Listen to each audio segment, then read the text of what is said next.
Under 20,000 मा मलाई राम्रो गिटार सजेस्ट गर्नु। यहाँ छ गिटार, यो हो डिभाइजरको गिटार, L610N भन्ने डिभाइजरको। अब यसको लुक्स हेरौँ।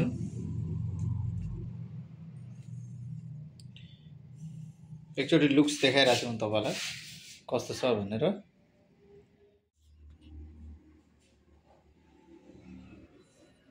अब यसमा आउँछ एउटा ट्विस्ट। अब ट्विस्ट चाहिँ के हो भने यहाँ हेर्नु है त, ल ड्यान ड्यान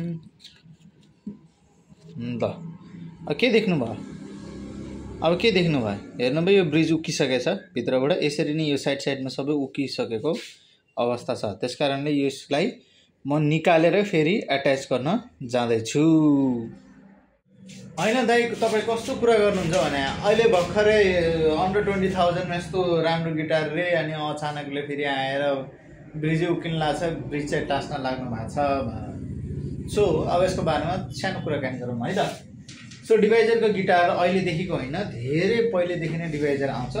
मैले नेपालमा आइसकेपछि गिटारहरू चिन्दै गर्दाखेरि डिभाइजर पनि one of the good guitar नै मैले भेटाएँ। अनि यसको बिल्ड क्वालिटी चाहिँ त्यो हुन्छ नि, एकदमै चिप लेभलको चाहिँ हुँदैन। फिनिसिङहरू पनि स्पेसली फ्रेटको तपाईँको यो कर्नरको कामहरूले नै थाहा हुन्छ कि यो चाहिँ चिप खालको गिटार चाहिँ होइन। यसमा काम चाहिँ राम्रो गरेछ, बिल्ड क्वालिटी राम्रो छ, फिनिसिङहरू राम्रो छ। अनि ओल ओभर तपाईँको लुक्सबाट लिएर बिल्ड क्वालिटी राम्रो भएको कारणले यसमा फ्रेटमा गरेको कामहरू तपाईँले नोटिस गर्नु, अरू कम्पनीको गिटारमा नोटिस गर्नु।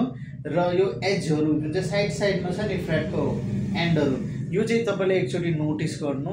तपाईँको काम राम्रो गरेछ कि डिभाइजरले। सो त्यही कारणले गर्दाखेरि मलाई डिभाइजरको गिटार चाहिँ मनपर्छ। Finishing wise, equaliser, build quality ठिक छ। अनि डिभाइजर खासै त्यस्तो धेरै मान्छेहरूले मन पराएको अथवा धेरै डिमान्डेड गिटार देखिँदैन होइन।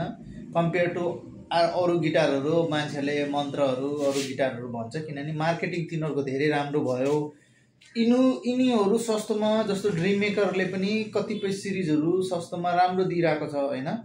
तर मार्केटिङ चाहिँ तिनीहरूको मार्केटिङ गरेर हुँदैन मान्छेले होइन, अथवा यो गिटार किन त्यो गिटार किन भनेर हुँदैन। सो ती मलाई लाग्छ ड्रिम मेकरको गिटार, ड्रिम क्याचर, अनि अरू कपी नाम लेखेको, कपी नभनौँ नाम लेखेको, फेन्डर के लेखेको गिटारहरू जुन चाहिँ आउँछ अन्डर 20,000 मा, स्ट्याकको गिटारहरू पनि आउँछ अनि अरू गिटारहरू पनि आउँछ। त्यो मध्येमा चाहिँ यसको चाहिँ क्यापमाको गिटार पनि आउँथ्यो, अहिले आउँछ कि आउँदैन मलाई ठ्याक्क भएन।